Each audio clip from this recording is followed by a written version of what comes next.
there was a trade that happened this weekend that speaking of Jitty, speaking of the Grizzlies contending we talked about this last week, Rusty and I, how the Grizzlies seem to be in pretty extensive talks for Dorian Finney-Smith. And the report came out.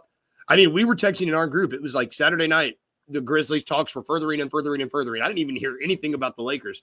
And then they come in, and they're the ones who end up getting Dorian Finney-Smith, and they get him for, let me see, they get D'Angelo Russell, Maxwell Lewis, and 3 second-round picks for DFS and Shake Milton, which we think it looks like the Grizzlies offer was, I got it for Luke Kennard, John Conchar, and a top 15 protected first-round pick.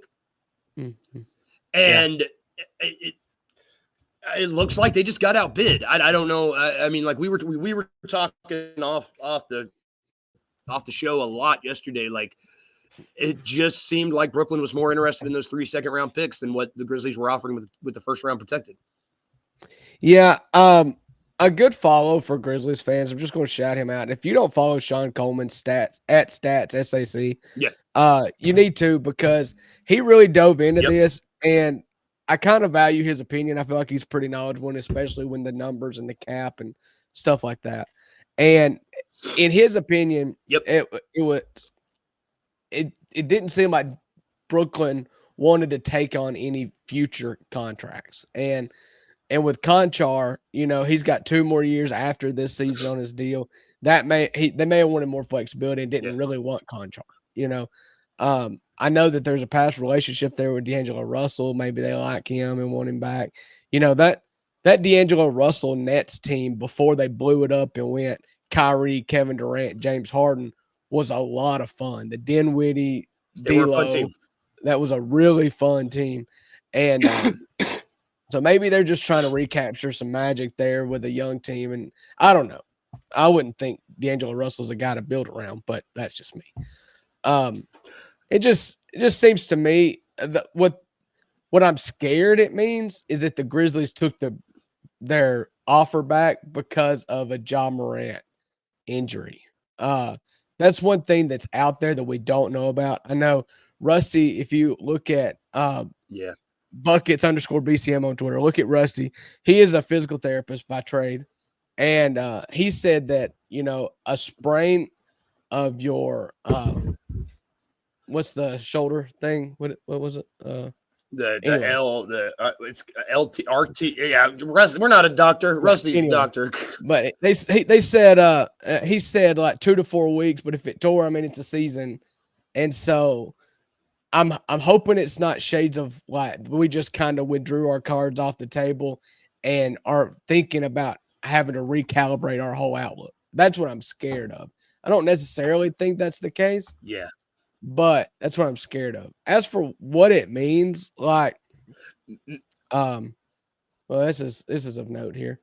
King Meek says his sources say, D'Lo is going to get a buyout, and that would make a lot more. That would make a lot more sense because I don't think the Lakers really care for him and never really have cared for him. LeBron hates him. I think he's had multiple runs with D'Lo. But D'Lo just keeps going back and forth between the Lakers and the Lakers and Nets, just back and forth. He's got a home in both. He's bi-coastal. Bi-coastal D'Lo. Yeah, bi-coastal D'Lo. Ultimately, if we just talk about DFS, though, like I cannot come here on this Monday morning, New Year's Eve, and be up in arms with you guys because I've always just acted like he is a role player. He's not the answer. He's not the solution. He is not a guy I would overpay for.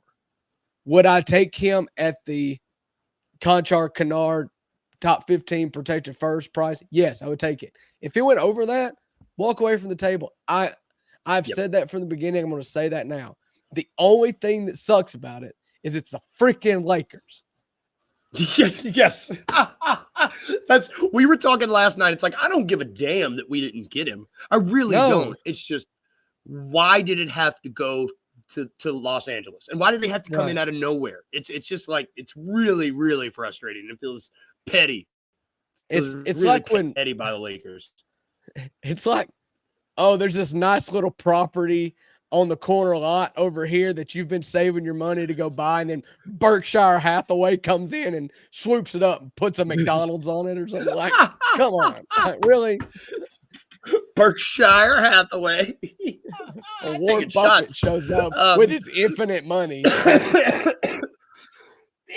Man, and it's interesting because I don't think DFS moves the needle for the Lakers. Like, I just don't.